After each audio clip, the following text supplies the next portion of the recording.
पवित्र श्रीमद् भागवत गीता, पवित्र चारों वेद, पवित्र कुरान शरीफ, पवित्र बाइबल, पवित्र गुरु ग्रंथ साहिब, पवित्र कबीर साहिब की वाणी में छुपे हुए गूढ़ रहस्य अर्थात तत्व को जानने के लिए कृपया अवश्य सुनिए जगत गुरु तत्वदर्शी संत रामपाल जी महाराज के मंगल प्रवचन।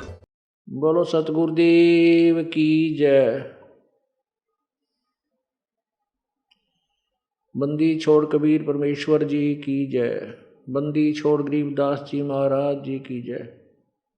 स्वामी राम देवानंद जी गुरु महाराज जी की जय। सर्व संतों की जय, सर्व भक्तों की जय, धर्मी पुरुषों की जय, श्री काशी धाम की जय, श्री छुडानी धाम की जय, श्री क्रोथा धाम की जय, श्री बरवाला धाम की जय। सत साहिब ग्रीव नमो नमो सतपुरुष को नमस्कार गुरु की नहीं। सुर नर मुनि जन साधुआं संतों सर्वसदी नहीं। सतगुरु साहिब संत सब डंडो तुम प्रणाम। आगे पीछे मध्य हुए तिनको जहाँ कुर्बान। नराकार निर्विषम काल जाल वैभंजनम। निर्लेपम निज निर्गुणम अकलनु बेशुंदुनम। सोहम सुरति समाप्तम सकल समाना निर्तलय। उज्ज्वल हिरंबर हरदमम बेपरवा अथाह वार पार नहीं मध्यतम। ग्रीव जो सुमरह सिद्ध होई गणनायक गलताना। करो अनुग्रह सोई पारस पद परवाना। आदि गणेश मनाऊं गणनायक देवन देवा। चरण कमल लो लाऊं आद्यंत करूं सेवा। परम शक्ति संगीतम रिद्धिदाता सोई। अवगत गुण अतीतम सत्य पुरुष निर्मोही। जगदम्बा जगदीशम मंगल रूप मुरारी। तन्मन अर्पो शेषम भक्ति मुक्ति भंडारी। सुर नर मुनि जन ध्यावे ब्रह्मा विष्णु महेशा। शेष शेष मुख गावे पूजय आदि गणेशा। इंद्र कुबेर सरीखा वरुण धर्म राय झावे। समर्थ जीवन जी का मन इच्छा फल पावे। 33 कोटि आधारा झावे 88। उतरे बहुजल पारा कट है यम की फांसी। 33 कोटि आधारा जावे 88। उतरे बहुजल पारा कट है यम की फांसी। कर जोरूं विनती करूं धरूं चरण पर शीश। गुरु जी राम देवानंद जी महाराज ने दियो नाम बख्शीश। कोटि कोटि सिजदा करूं कोटि कोटि प्रणाम। चरण कमल में राखियो मैं बांधी जाम गुलाम। आज का जो ये सत्संग प्रारंभ हो रहा है, परमेश्वर पूर्ण ब्रह्म सर्वशक्तिमान सर्व सृष्टि रचनहार कबीर देव कबीर परमेश्वर के इस भूतल पर आगमन के उपलक्ष्य में ये सत्संग प्रारंभ हुआ।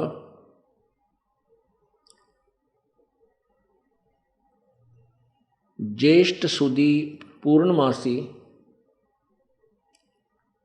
जो 7 जून सन 2009 की है, इस ज्येष्ठ सुदी पूर्णमासी को परमात्मा पूर्ण ब्रह्म अपने रत धाम अर्थात सतलोक से चलकर इस पृथ्वी पर आए थे। बनारस में, काशी में भारतवर्ष की पवित्र पृथ्वी पर वो परमात्मा सन 1398 विक्रमी संवत 1455 को एक शिशु रूप धारण करके लहर तारा तालाब नामक बनारस में एक सरोवर में आकर के कमल के फूल पर प्रकट हुए।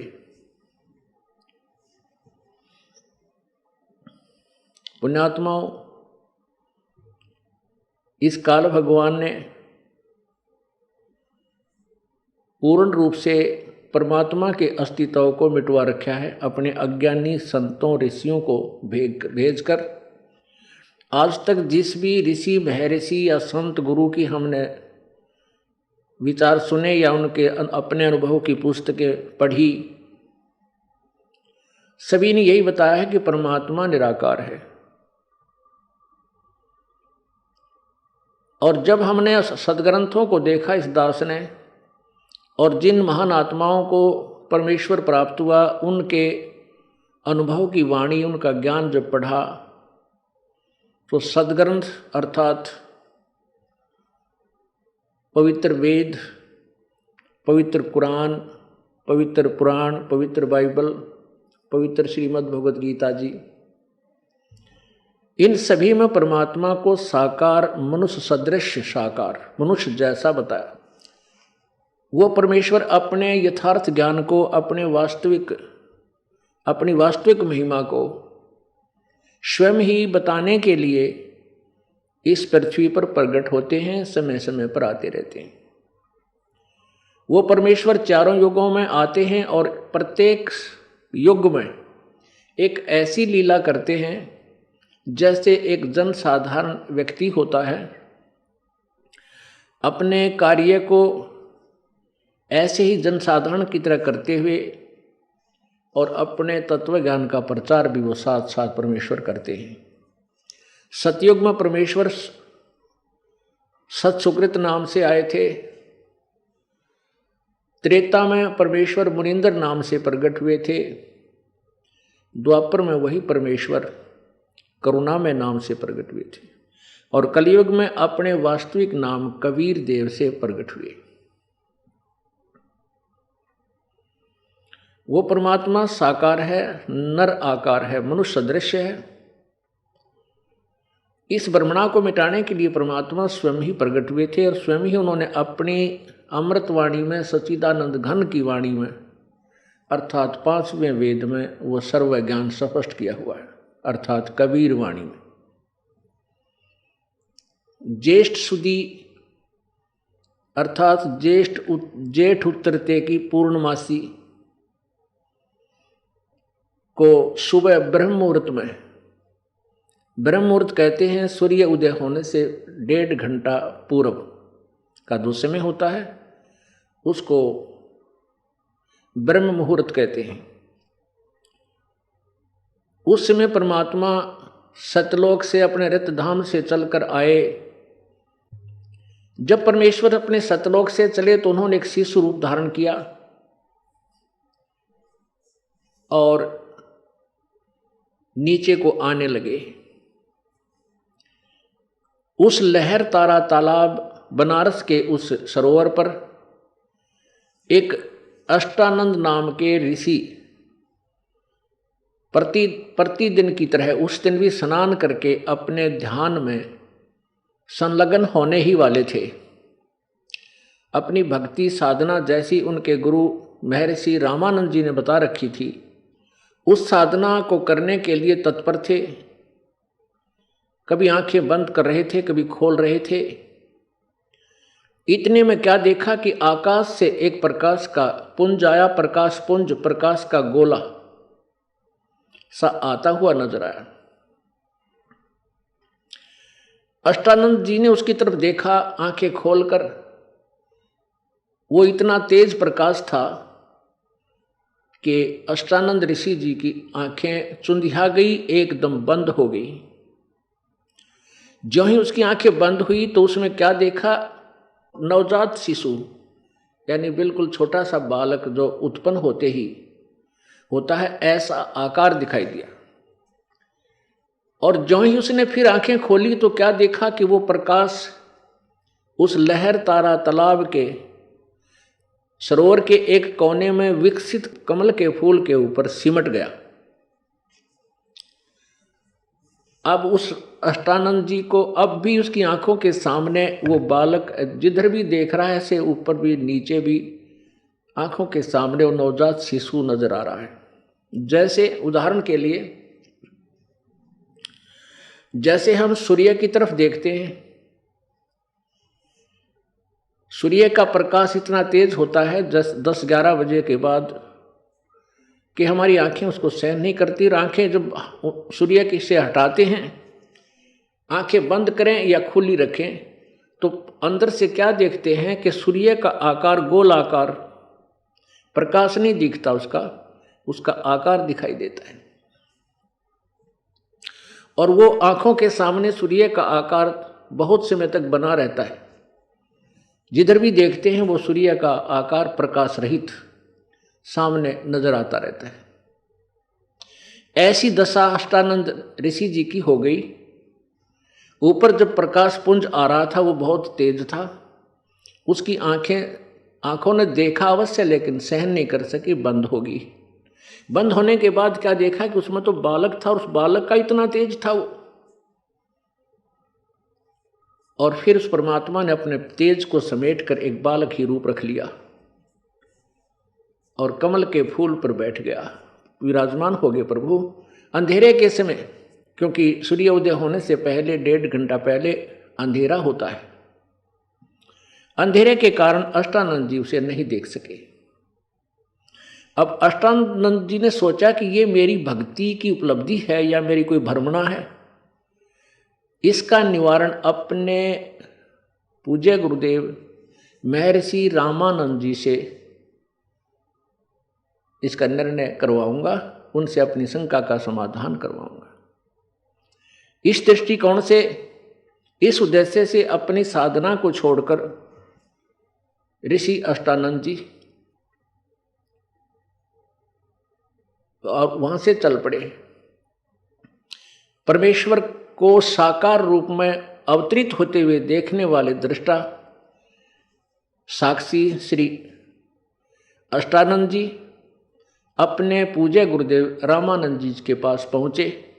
तो अष्टानंद जी ने अपने गुरुदेव रामानंद जी से पूछा कि प्रभु, मैंने ऐसे ऐसे देखा, ऊपर से कोई प्रकाश आता दिखा, मेरी आंखें उसको सहन नहीं कर सकी, और जो ही मैंने आंखें बंद की एक बालक शिशु रूप दिखा।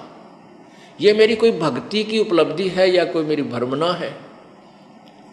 तब रामानंद जी ने, जैसा उसको स्वामी जी को ज्ञान था, ऋषि अष्टानंद जी अपने शिष्य का समाधान करते हुए कहा कि बच्चा, जब ऊपर के लोकों से कोई अवतार आते हैं, उनके ऐसे ही लक्षण होते हैं, उनका तारा सा टूटता है।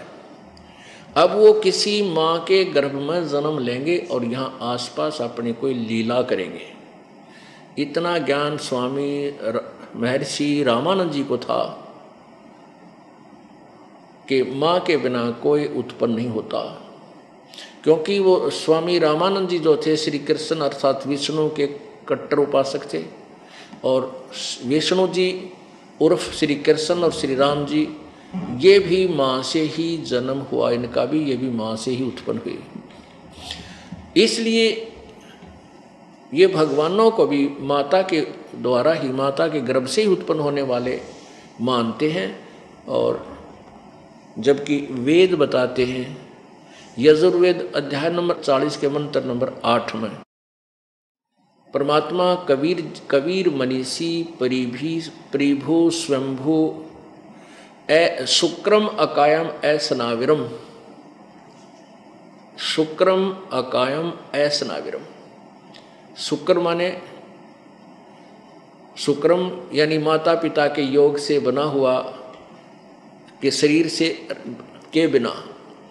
अब शुक्र माने वीर्य, शुक्रम अकायम यानी शुक्र से बना हुआ उसका शरीर नहीं है परमात्मा का। सनाविरम वो नाड़ी रहित है।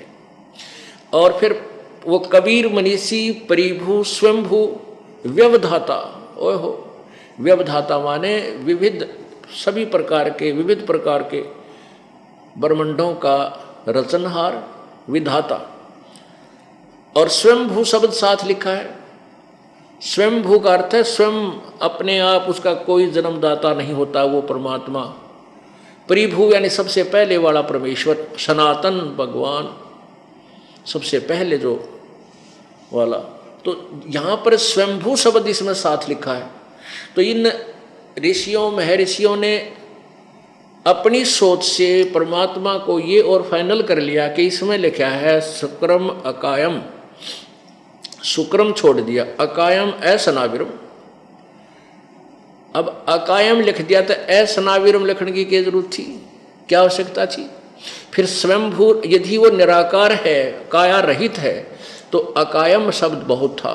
और फिर स्वयंभू परिभू, इसकी क्या आवश्यकता थी? ये पूरा विश्लेषण इस प्रकार होता है कि वो कबीर विद्वान, वो कबीर मनीषी यानी कबीर परमात्मा जिसकी चाह सभी प्राणियों को है, वो महाविद्वान भी वही है, सर्वज्ञ भी वही है, क्योंकि वो एक जगत गुरु तत्वदर्शी संत की भूमिका करने भी आप ही आते हैं। तो उसमें शुक्रम अकायम असनाविरम तीनों शब्द इकट्ठे लिखे, यानी शुक्र से बनी हुई उसकी काया नहीं है, इस नाड़ियों रहित है, यानी असनाविरम। जब भगवान निराकार है, इसका अर्थ यही माने तो असनाविरम की क्या जरूरत थी लिखने की, नहीं आवश्यकता थी। यानी उस परमात्मा का शरीर वो स्वयंभू है, वो स्नायु नाड़ी और माता जैसे पंच भौतिक शरीर उस परमात्मा का नहीं है, सीधी सी बात है, लेकिन वो है, उसका तेज पुंज का शरीर है। इसलिए उस परमात्मा को अग्ने तनुरसी यजुर्वेद अध्याय नंबर 1 के मंत्र नंबर 15 में और यजुर्वेद अध्याय नंबर 5 के मंत्र नंबर 1 में अग्ने तनुरसी, अग्ने माने परमेश्वर यानी तेजो में शरीर युक्त परमात्मा, आपका तनु माने शरीर, असी माने है। यजुर्वेद अध्याय नंबर 5 के मंत्र 1 में 2 बार गवाही दी है, अग्ने तनुरसी विष्णवे तवा सोमस्य तनुरसी। अग्ने तनुरसी विष्णवे तवा सोमस्य तनुरसी। अग्नि माने उस तेजो में शरीर युक्त परमेश्वर, हे तेजो में परमेश्वर आपका शरीर है। विष्णवे तवा, तवा माने उस, सोमस्य माने अमर पुरुष का, विष्णवे माने सर्व का पालन धारण पोषण करने के लिए, भी तनु माने शरीर, असी माने है। जैसे पवित्र श्रीमद् भगवत गीता अध्याय नंबर 15 के श्लोक नंबर 16 और 17 में 3 परमात्माओं के विषय में जानकारी है। 16 मंत्र में लिखा है कि क्षर पुरुष और अक्षर पुरुष ये 2 प्रकार के भगवान हैं। प्रभु पुरुष माने प्रभु, ये क्षर और अक्षर यानी ब्रह्म और परब्रह्म, ये 2 प्रकार के भगवान हैं। और इन दोनों इनकी और इनके प्राणियों का जो स्थूल शरीर है वो तो नाशवान है, जीवात्मा तो सबकी ही अविनाशी है, गधे की भी, कुत्ते की भी, सूअर की, वो अलग चीज़ है, लेकिन इनका शरीर सबके नाशवान है।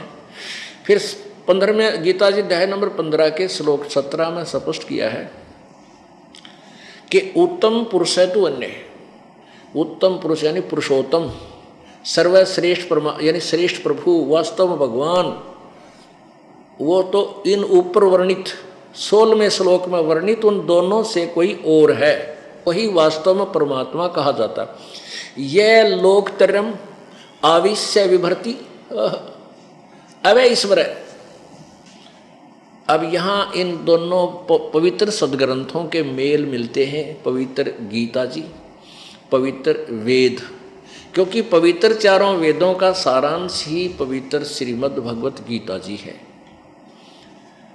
अब यहाँ कैसे मेल मिलते हैं कि तीनों लोकों में प्रवेश करके प्रवेश माने इन तीनों लोकों में प्रकट होकर और सबका धारण पोषण करता है, वो अव्यय ईश्वर, वो वास्तव में अविनाशी परमात्मा है। अपनात्मा यहाँ से स्टार्ट होगा ये समागम परमेश्वर का। अभी तक तो हमने जो भी कोई कह दे था, कोई संत वक्ता जो है प्रचारक भगवान की कोई कथा सुना दे था, हमने बड़ी अच्छी लग गया करती, क्योंकि हमें चाह थी उस भगवान की। अब हम उस परमेश्वर को यथार्थ रूप में समझेंगे, फिर और चाह बढ़ेगी, उसकी इच्छा बढ़ेगी, उसके अंदर हमारी श्रद्धा बढ़ेगी और अपने हम कर रहे क्रिया पर कॉन्फिडेंस होगा। हम जो भी साधना प्रभु की कर रहे हैं उसके ऊपर कॉन्फिडेंस होगा कि हम बिल्कुल सही कर रहे हैं, फिर पार होने में कोई दिक्कत को नहीं। अभी तक तो ये काल के दूत, नकली संत, ऋषि, गुरु हमें भ्रमित कर लिया करते थे, अपने स्वार्थवश हमें भ्रमित कर देते थे कि ऐसा कुछ नहीं लिखा वेदों में, कुछ ऐसा गीता में नहीं लिखा, ऐसा लिखा, ऐसा लिखा। जो कबीर जी कहते थे 600 साल पहले प्रभु कहा करते थे, जो ये दास आपको सदग्रंथों में दिखाने जा रहा है, ये इसी ज्ञान को परमेश्वर कबीर जी स्वयं प्रकट होकर जब बनारस में प्रकट हुए थे विक्रमी संवत सन 1455 अर्थात सन 1398 में, तो उस समय वो प्रकट होकर के यही ज्ञान बताया करते थे जो ये दास बता रहा है। लेकिन उन नकली गुरुओं ने, संतों ने, ब्राह्मणों ने, नकली ब्राह्मणों ने, ब्राह्मण तो हम हैं, ब्राह्मण सोए जो भगवान पहचाने, पंडित सोए जो पिंड की जाने। पंडित विद्वान वही है जो शरीर के अंदर सारी व्यवस्था को समझ लेगी, इसका क्या महत्व है, किस लिए हमें मिला है, और इसमें कौन सा भगवान यानी कौन सा कमल कहाँ पर है, उसका क्या जाप है, वो कैसे खुलेगा, कहाँ से कैसे हम निकलेंगे, किस रास्ते से हमने सतलोक जाना, वो पंडित है। तो उसमें परमेश्वर यही बताया करते थे, लेकिन ये नकली गुरु कह देते थे कबीर अशिक्षित है, ये क्या जाने, संस्कृत जानता नहीं है, तो क्या जाने वेद और गीता के विषय में, ये झूठ बोलता है, झूठ बोलता है, क्या जाने पुराणों के विषय में। तो उस समय हम अशिक्षित थे, यानी हमारे पूर्वज अशिक्षित थे, मानव समाज अशिक्षित था, इसलिए उन नकलियों का दाव लगा रहा कि सचमुच हमारे गुरुजी संस्कृत जानते हैं, सब सदग्रंथ संस्कृत में लिपिबद्ध हैं, तो हमारे गुरुदेव जो कह रहे हैं नकली, ये सही है। और परमात्मा के उस यथार्थ ज्ञान को रिजेक्ट कर दिया, कूड़े में डाल रखा था। अब दास को परख हुई, दास को परमेश्वर ने जौहरी बना दिया, तत्वदर्शी संत बना दिया कबीर भगवान ने। अब इस दास ने उस लाल को पहचाना और डंडोरा पीटा कि तुमने जो साधनाएं आप कर रहे हो, जो ज्ञान तुम्हें ग्रहण है, ये बिल्कुल व्यर्थ है, शास्त्र के विरुद्ध है। और ऐसी उमंग भरी कि जन जन को बता दूं, पागल सा हो गया। साथी आसपास के घर वाले सभी कहने लगे तो बावड़ा होगा, कबीर को भगवान बतावे, देख किसी अनोनी। पुण्यात्मा, ये आज के युग में कमाल की बात है कि कबीर साहब को परमात्मा सिद्ध करना, परमात्मा को ही परमात्मा सिद्ध करना हमारे लिए इतना डिफिकल्ट बना दिया है ना ज्ञानियों ने, जिनको ज्ञान नहीं था सदग्रंथों का, और अज्ञान से परिपूर्ण कर दिया मानव समाज को। लेकिन कहते हैं कि तारा मंडल बैठ के चांद बड़ाई खावे, उदय हुआ जब सूर्य का स्यों तारों छिप जावे। अब जैसे चारों वेदों के ज्ञान को यथार्थ मानते थे, सर्वश्रेष्ठ मानते थे, लेकिन जो ये मानते थे कि वेदों का ज्ञान सही है, वेदों में जो लिखा वो सत्य है, वो ये तो ठीक बोलते थे कि वेदों में जो लिखा वो सत्य है, और ये कहते थे कि सर्वोपरि ज्ञान है, सर्वश्रेष्ठ ज्ञान है, इससे ऊपर कोई ज्ञान नहीं है। ये वो गलत बोलते थे, और ये उनको खुद उन वेदों के विषय में कुछ भी ज्ञान नहीं था, लेकिन वो इतना अवश्य मानते थे कि वेद ज्ञान सर्वश्रेष्ठ है। अब इन चारों वेदों का ज्ञान श्रेष्ठ तो है, लेकिन सर्वश्रेष्ठ नहीं है। वो पांचवा वेद जो है उसमें वो ज्ञान सर्वश्रेष्ठ है, जिसको तत्व ज्ञान बोलते हैं। तो वो तत्व ज्ञान इंक्लूडिंग इन चार विचारों वेद, इंक्लूडिंग गीता जी, इन सब का और इंक्लूडिंग 18 पुराण, इन सब का निष्कर्ष इनकी यथार्थता कि कौन कितने पानी में है, किस भगवान की कितनी अक्षमता है, वो कितना प्रभु है, कितनी शक्ति है, उन सब का निर्णायक ज्ञान उस जो है सवसम वेद अर्थात तत्व ज्ञान में है। जो दास आपको अब सुना रहा है, जो परमेश्वर ने 600 वर्ष पहले स्वयं ही एक तत्वदर्शी संत की भूमिका करके आपको समझाया था। अब जैसे परमात्मा को निराकार मानते हैं, कौन मानते हैं? जिनको परमात्मा का साक्षात्कार नहीं हुआ, जिन्होंने प्रभु को कभी देखा नहीं, जिनका परमात्मा से साक्षात्कार हुआ, जिन्होंने परमात्मा को प्रत्यक्ष देखा, उन्होंने साकार बताया, नर आकार बताया, मनुष्य जैसा बताया। और यही प्रमाण हमारे सदग्रंथ देते हैं, पवित्र बाइबल, पवित्र कुरान शरीफ, पवित्र चारों वेद और पवित्र सवसम वेद, यानी कबीर परमेश्वर द्वारा दिया गया यथार्थ ज्ञान। गीता जी अध्याय नंबर 4 के श्लोक 25 से लेकर 30 तक ये बताया गया है कि कोई तो साधना ऐसी करता है, कोई ऐसे करता है, कोई ऊपर न पैर करके नीचे न सिर करके, कोई योग अभ्यास से, कोई केवल जीव हिंसा ना करके, कोई देवता पूज के, कोई व्रत रख के, कोई कठिन तप करके इन साधनाओं को करते हैं और अपनी साधनाओं को ये पाप नाशक जानकर करते हैं कि ये हमारे पाप नाश करेंगी। उसके विषय में चौथे अध्याय के ही 32वें श्लोक में कहा है कि इस प्रकार से के बहुत से विस्तार से इस प्रकार के अनुष्ठान, कौन सी साधना ठीक है, उस ब्रह्मणे मुखे माने उस पूर्ण परमात्मा सच्चिदानंद घन परमेश्वर के मुखे माने मुखारविंद से उच्चरित वाणी, उनके द्वारा दिए गए उस तत्व ज्ञान में विद्यमान में विस्तार से कहे गए हैं। फिर चौथे अध्याय के 34वें श्लोक में कहा है कि उस तत्व ज्ञान को जो गीता से अलग है, गीता में जो ज्ञान दिया जा रहा है उनसे भिन्न है वो कोई ज्ञान जो पूर्ण परमात्मा के, क्योंकि गीता ज्ञानदाता कह रहा है कि वो ब्रह्मणे मुखे, वो पूर्ण परमात्मा के मुख्य ज्ञान में सच्चिदानंद घन की वाणी में विस्तार से कहा गया उस तत्व ज्ञान को तू, चौथे अध्याय के 34वें श्लोक, किसी तत्वदर्शी संत के पास जाकर समझ, तत्वदर्शी संतों के पास जाकर समझ, उनको दंडवत प्रणाम करने से, कपट छोड़कर उनकी सेवा करने से वह तत्वदर्शी संत तुझे उस तत्व ज्ञान का उपदेश करेंगे।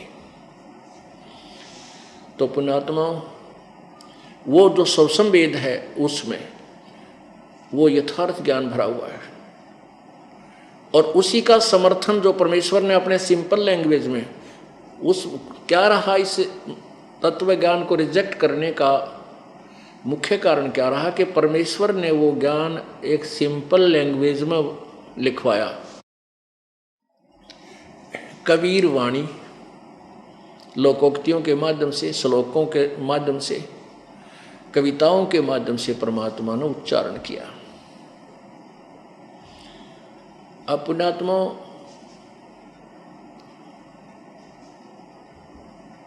वो परमेश्वर स्वयं आकर के अपने ज्ञान को प्रचार करते हैं और वो सह शरीर आते हैं।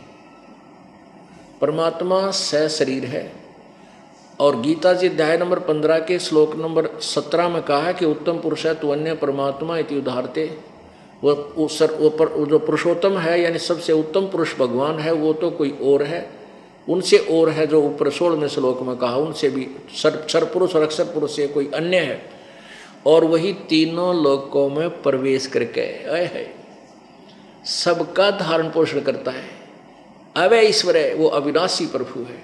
अब यही प्रमाण पवित्र यजुर्वेद अध्याय नंबर 5 के श्लोक नंबर 1 में 2 बार प्रमाण दिया कि परमात्मा सहशरीर है।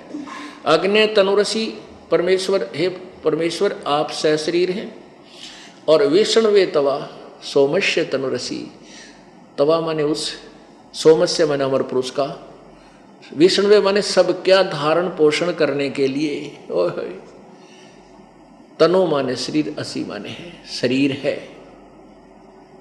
और वो परमात्मा कुछ समय के लिए अतिथि रूप में आता है, अतिथि रूप में। ओह, जैसे परमात्मा आए, अतिथि उसे कहते हैं जिसके आने का समय पूर्व निर्धारित ना हो, वह तिथि निश्चित ना हो, कभी आज का टपक कभी अटपके, उसको अतिथि कहते हैं।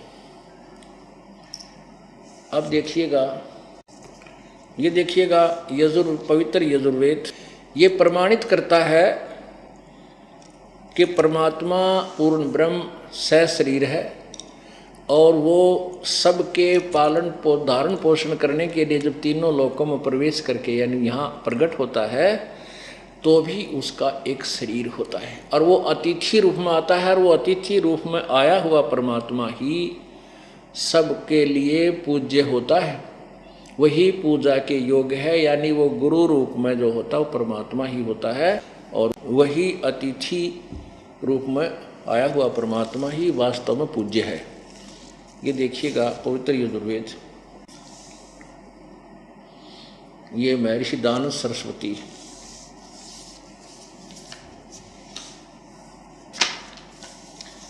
ये देखिएगा महर्षि दानव सरस्वती द्वारा इसका अनुवाद है। प्रकाशक है सार्वदेशी कार्य प्रतिनिधि सभा 2/5 महर्षि दानव भवन, रामलीला मैदान, नई दिल्ली। यजुर्वेद आर्य भाषा भाष्य संपूर्ण 40 अध्याय महर्षि दानव सरस्वती कृत, महर्षि दानव के द्वारा इसका अनुवाद किया। यहाँ देखिए 5वां अध्याय आरंभ, इसमें प्रथम मंत्र में लिखा है अग्ने तनुरसी विष्णवे तवा सोमस्य तनुरसी। कितना स्पष्ट है, विष्णवे तवा अतिथ्ये राति अतिथमसी, विष्णवे तवा शयनाय तवा सोम भरते, विष्णवे तवा अग्ने तवा राय पोषदे, विष्णवे तवा। अब इसमें स्वामी जी ने अपनी उस अज्ञान सोच को ऊपर रखने के लिए वेदों के ज्ञान का डंगा कर दिया। क्या लिखा है, हे मनुष्यों तुम लोग जैसे मैं जो हवि अग्नि का अर्थ कर दिया बिजली प्रसिद्ध रूप अग्नि के तनु शरीर के समान है। अब स्वामी जी तनु माने शरीर लिखते हैं, असी माने है, ठीक हो गया। और अग्नि पर रह गया रोड़ा, अग्नि पर वो छेड़ा रह गया कि अग्नि माने क्या हो सकता है। इसके लिए इन्हीं के करकमलों द्वारा लिखी गई टिप्पणी आपको दिखाते हैं कि अग्नि माने परमेश्वर होता है। पुण्यात्मा जो एक ऐसा देखो, एक बच्चा 12 महीने पढ़ता है और वही सिलेबस बार बार रिपीटेशन करता है, तब जाकर के वो पास मार्क मुश्किल से ले पाता है। तो दास यही चाहता है कि आपको इसका बार बार आवर्ती कराऊं, रिपीटेशन कराऊं, ताकि आप इस तत्व ज्ञान से ऐसे परिचित हो जाएं कि वो आपको कोई डगमग ना कर सके। और जब तक आप इस तत्व ज्ञान पर आरूढ़ नहीं होगे, आपकी भिन्न भिन्न प्रकार के भ्रमित करने वाले वचनों से बुद्धि हटकर इस एक तत्व ज्ञान पर नहीं लगोगे, तब तक तो तुम भगत भी ना बनते। योगी तब बनोगे, भक्त तब बनोगे। गीता जी अध्याय नंबर 2 के श्लोक नंबर 53 में कहा कि अर्जुन जब नाना प्रकार के भ्रमित करने वाले वचनों से तेरी बुद्धि हट करके एक परमात्मा पूर्ण ब्रह्म के ऊपर टिक जाएगी, तू दृढ़ हो जाएगा, तब तू योगी होगा। योगी माने साधक, भक्त, यानी भाषा का अंतर है। योगी के पास हमने सोचा कि जो समाधि लाकर बैठ कर आकड़ का बस यूँ ऐसे योगी नहीं। योगी माने भगत, योग अभ्यास साधना के लिए, भगवान की भक्ति के लिए कर रहा प्रयत्न, योग अभ्यास। और एक योग आसन होते हैं, वो आसन अलग चीज़ है। योग यहाँ जो अध्यात्म ज्ञान के अंदर जो आता है, ये योग माने भक्ति होती है। योगी माने भक्त होता है, साधक होता है। अब पहले ये समस्या हल करनी पड़ेगी कि अग्नि माने परमेश्वर होता है, क्योंकि ये ऐसा जटिल प्रश्न बना दिया इन अज्ञानियों ने कि परमात्मा निराकार है, वो तो दिखता नहीं, उसका केवल प्रकाश दिखाई देता है। अरे भले आदमियों, परमात्मा का प्रकाश देखा जा सकता है, भगवान दिखा नहीं। जैसे कोई कहे सूर्य का प्रकाश देखा जा सकता है, तो सूर्य बिना प्रकाश किसका? सूर्य निराकार बताया जा रहा है, कहते हो वो तो निराकार है, केवल उसका प्रकाश देखा जा सकता है। अब पुण्यात्माओं, किसी ने, ये तो एक कति अंधे से सुनी हुई अंधे की छुरी है, अंधे ही उसके वक्ता हैं। जब परमात्मा बिना प्रकाश किसका देखा है? क्योंकि परमात्मा का केवल प्रकाश देखा जा सकता है। अरे भगवान बिना प्रकाश किसका? क्योंकि डिवाइन लाइट, ट्यूबलाइट देखी जा सकती है, पर ट्यूब निराकार बताओ तेरा गजब, कैसी छुरी है? ट्यूब तो निराकार है, ट्यूब की लाइट देखी, भगवान निराकार बताएं और भगवान का प्रकाश देखा। तो ये छुरी बिल्कुल निराधार, वेदों और गीता के विरुद्ध, और जिन महापुरुषों ने भगवान को देखा उसके विरुद्ध है। अब सबसे पहले आपके समक्ष ये निर्णय करते हैं कि अग्नि माने क्या होता है। अब जैसे महर्षि दानंद जी ने यहाँ पर अग्नि का अर्थ बिजली, प्रसिद्ध रूप है लोगों, जैसे मैं हवि पता नहीं क्या का क्या बना के, और इससे यथार्थ ज्ञान, वेद के ज्ञान को अड़ंगा कर दिया, केवल इसलिए कि उनको कोई परमात्मा का साक्षात्कार नहीं हुआ था, और वो भगवान को दंत कथा के आधार पर, सुनी सुनाई लोकवेद के आधार पर निराकार ही कहा करते थे। तो अब वेदों में लिख रखा है भगवान साकार है, तेजों में शरीर युक्त है। तो अब उसने उस दंत कथा को उत्तम और फाइनल मानकर वेदों के ज्ञान को भी घुमा दिया, गलत कर दिया। ये देखिएगा, पवित्र ऋग्वेद ऋषि दानंद जी द्वारा ही इसका 1 से लेकर 6 मंडल तक अनुवाद किया है केवल, बाकी 7 से लेकर 10 तक किसी अन्य अनुवादक ने अनुवाद किया है। तो ये प्रथम मंडल है, प्रथम मंडल ऋषि दानंद जी द्वारा ही अनुवादित है। इसमें इन्होंने ठोक कर कहा है कि जहाँ भी, वैसे तो अग्नि माने आम आदमी बता दे आग, लेकिन अध्यात्म ज्ञान में इस अग्नि का क्या अर्थ बनता है ये स्वयं ही इन्होंने बताया है। ये देखो, ये है ऋग्वेद प्रथम मंडल महर्षि दानंद सरस्वती कृत। ये कहाँ से प्रकाशित है? सार्वदेशिक आर्य प्रतिनिधि सभा 3/5 महर्षि दानंद भवन, रामलीला मैदान, नई दिल्ली।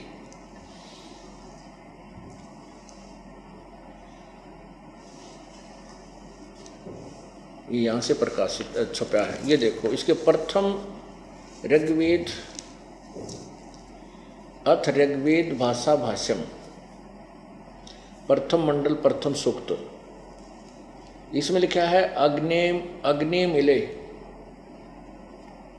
अग्निम, यहाँ अग्नि शब्द से प्रारंभ है ये इले, और इसने स्वामी जी ने इसका अर्थ नहीं किया, यहाँ लिखना भूल गए या प्रिंट में गड़बड़ है।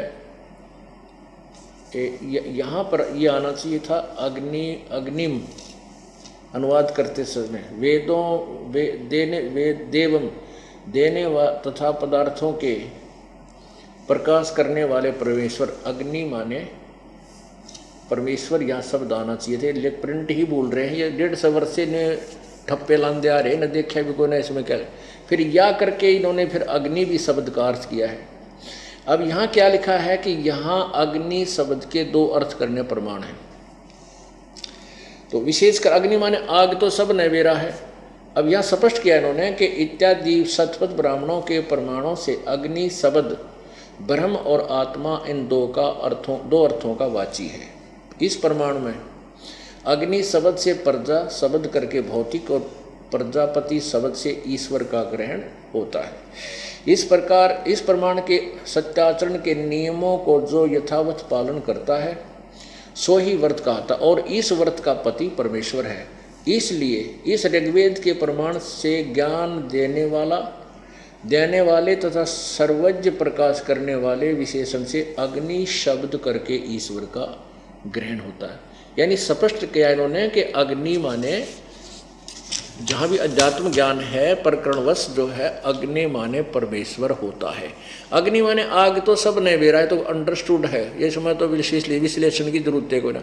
इन्होंने स्पष्ट कहा कि अग्नि माने परमात्मा होता है, ईश्वर होता है। आगे देखो, इन्होंने खुद भी इस ऋग्वेद मंडल नंबर मंडल नंबर 1 सूक्त नंबर 1 का अनुवाद करते हुए स्वयं भी 8 मंत्रों में थे, 9 मंत्रों में से जहाँ 7 में अग्नि शब्द है, ईश्वर लिखा है। यहाँ देखो, अब ये मंडल नंबर 1 सूक्त नंबर 1 मंत्र नंबर 2, 1 आपने पढ़ लिया, 2 अग्नि माने वह ईश्वर।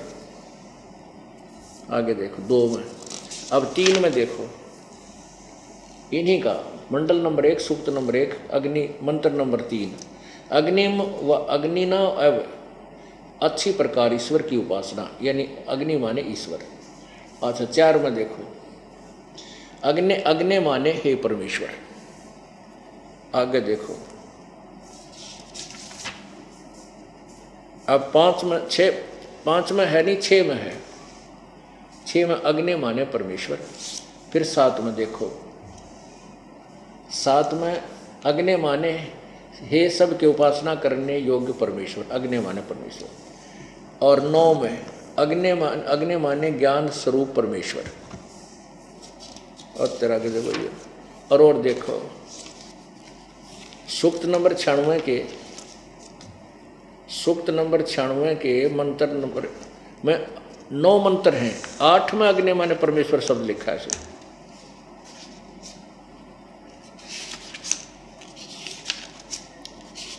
ये देखो, ये है ऋग्वेद मंडल नंबर 9 सूक्त 96 का। ये प्रश्न मंत्र नंबर 1 अग्नि माने परमेश्वर, अग्नि माने परमेश्वर, और अग्नि माने परमेश्वर को 2 में। अब 3 में देखो, ऋग्वेद मंडल नंबर 1 सूक्त नंबर 96 मंत्र नंबर 3, ये देखो अग्नि माने जगदीश्वर को। अब ये 4 में अग्नि माने जगदीश्वर। ये 5 में अग्नि माने परमेश्वर। 6 में अग्नि माने परमेश्वर को। 7 में अग्नि माने जगदीश्वर को। 8 में नहीं है, फिर 9 में, 8 में अग्नि शब्द ही नहीं है। 9 में अग्नि माने समस्त मंगल प्रकट करने वाले परमेश्वर।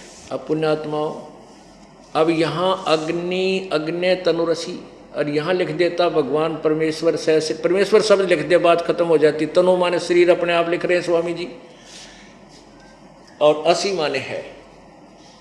इसको तो 6ठी कक्षा का बालक भी समझ जाएगा इस ज्ञान को, क्योंकि भाषा का काम अपने ज्ञान को दूसरे तक पहुंचाना है। चाहे वह संस्कृत है, चाहे अपनी लोकल लैंग्वेज है, चाहे इंग्लिश है, चाहे पंजाबी, बंगाली, किसी भी मराठी, किसी भाषा में हम बोलते, लेकिन ज्ञान ये हो जो सदग्रंथ बताते हैं, तो उस भाषा का योगदान इतना ही है। अब देखिएगा, और देखो प्रमाण का पूरा रूप से देखें। अब और देखिएगा, इन्हीं आर्य समाज के आचार्यों द्वारा अनुवादित और महर्षि दयानंद द्वारा दिए गए दिशा निर्देश के आधार पर श्याम वेद का अनुवाद जो उन्होंने सही किया है, ये देखिएगा। यजुर्वेद और सामवेद ये इकट्ठे ही जल्द किया है। यजुर्वेद तो स्वामी दयानंद जी द्वारा लिखा है, जो का त्यों है, केवल इसका प्रारूप थोड़ा लंबी साइज में छपा दिया। सामवेद स्वामी जी का खुद का किया हुआ, ये देखिएगा। ये किसका अनुवाद है?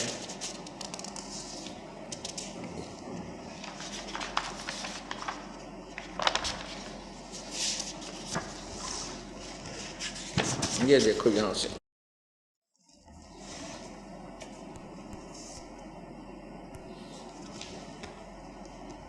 प्रकाश प्रधान कार्यालय दान संस्थान वेद मंदिर महात्मा वेद भिक्षु सेवा आश्रम मुखमेलपुर दिल्ली। दान संस्थान नई दिल्ली का प्रकाशन। प्रकाशक है पंडिता राकेश रानी, अध्यक्ष दान संस्थान 2286 आर्य समाज मार्ग करोल बाग नई दिल्ली का। अब इसमें देखिएगा श्यामवेद,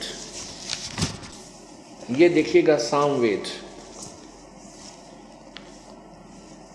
ये सामवेद भाषा भाषण पूर्वार्चिक यानी पहले वाला पर प्रथम कांड। इसमें अध्याय नंबर प्रथमोध्याय है। अब देखो यहाँ से मंत्र नंबर 1 में अग्नि माने हे ईश्वर, अग्नि माने हे परमेश्वर, अग्नि माने ईश्वर को, अग्नि माने परमेश्वर को, अग्नि माने हे ईश्वर, अग्नि माने हे ईश्वर, अग्नि माने हे परमेश्वर,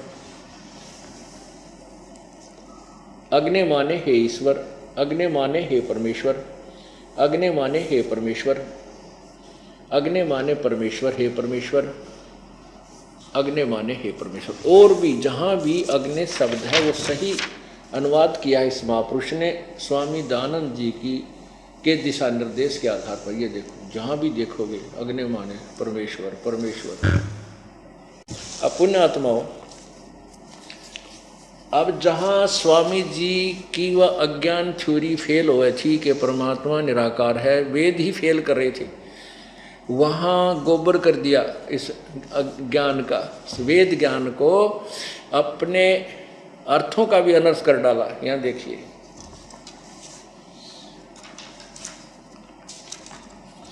ये फिर लीजिए यजुर्वेद,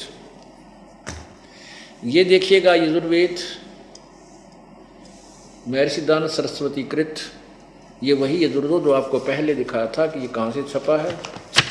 सार्वदेशिक आर्य प्रतिनिधि सभा 2/5 महर्षि दान भवन रामलीला मैदान नई दिल्ली से। ये 5वां अध्याय, 5वां अध्याय। इसमें प्रथम मंत्र में लिखा है अग्ने तनुरसी विष्णुवे तवा सोमस्य तनुरसी, अग्नि माने परमेश्वर। अब स्वामी जी ने कैसा ज्ञान किया है, हे मनुष्यों तुम लोग जैसे मैं जो हवि, अग्नि माने बिजली प्रसिद्ध रूप, अग्नि के तनु, तनु माने शरीर के समान, असी माने है, तवा माने उसको, विष्णु माने यज्ञ की सिद्धि के लिए स्वीकार करता हूँ, सोमस्य जगत के उत्पन्न हुए। अब देखो सोमस्य माने और समस्या हल करनी पड़ेगी इसी 5वें अध्याय के 35वें श्लोक में। 5वें अध्याय के आप देखो 35वें श्लोक में ये है 5वां अध्याय,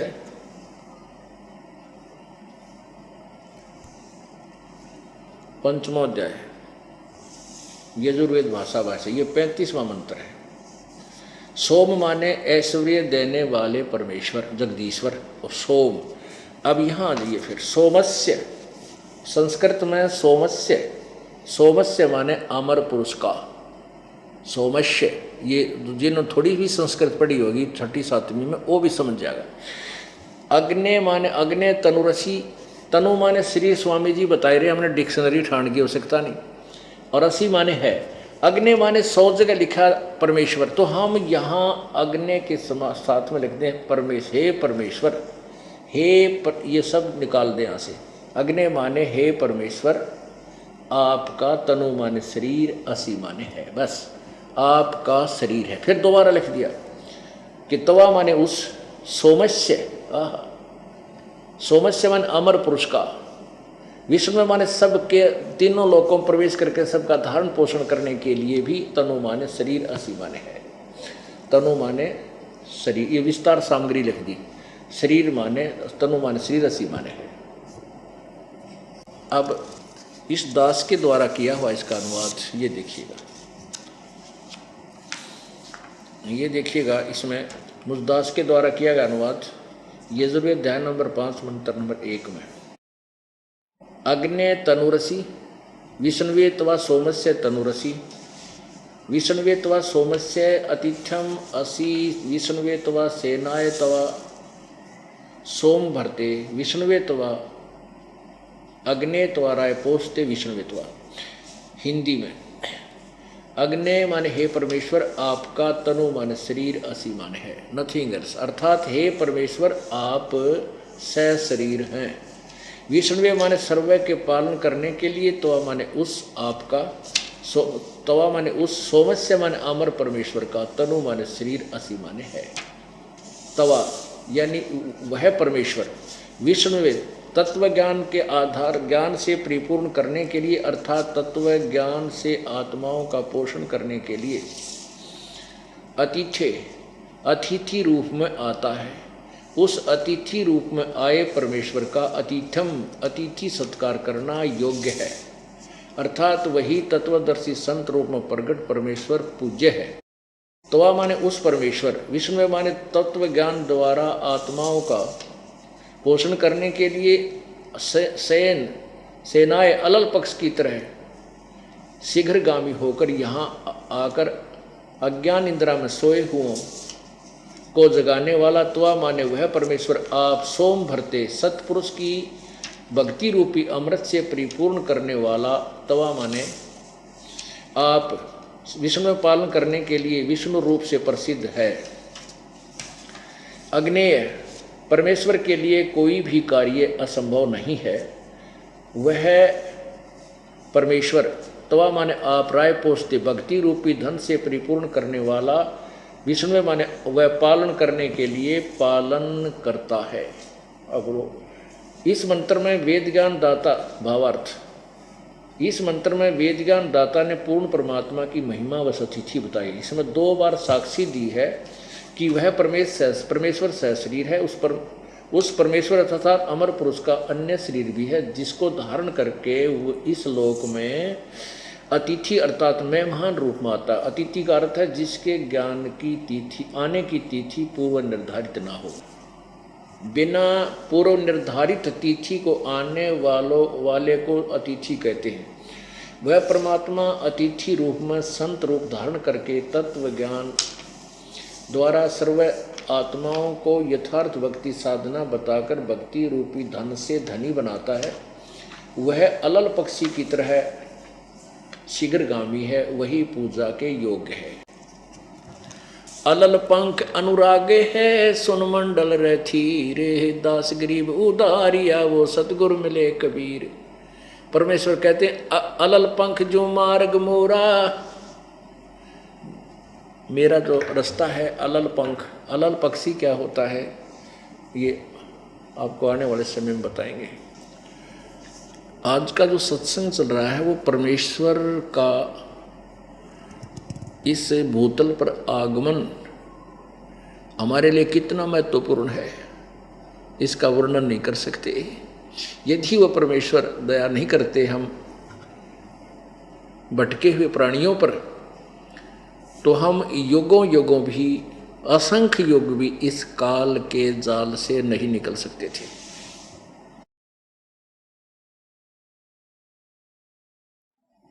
उस परमेश्वर ने दया करी। आज से 600 वर्ष पहले वह स्वयं यहाँ प्रकट हुए